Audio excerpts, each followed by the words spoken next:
দেখছেন না ভোলাগঞ্জে মানুষ যাইতো পাথর দেখার জন্য, যেন কেউ দেখতে না পারে এই জন্য পাথরগুলো সবাই লুকাই ফেলছে, পাথর যেন দেখা না যায়। এই জন্য যার যেমনি ইচ্ছে কর মতো ভাগ কইরা যার যেমনি পাথর নিয়ে গেছে। এইটার নাম বাংলাদেশ। কিভাবে সম্ভব? কিভাবে সম্ভব?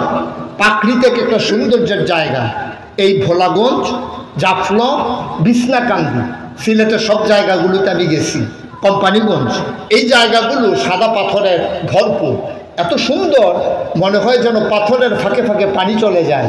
আপনি মনে করবেন এখানে বোধহয় হাঁটু পানি, আপনি পয়টা দেখবেন লুঙ্গি ভিজে গেছে, পুরো কোমর শরীর পুরা পানির নিচে চলে গেছে, এত স্বচ্ছ পানি, পাহাড়ি ঝর্ণার পানি।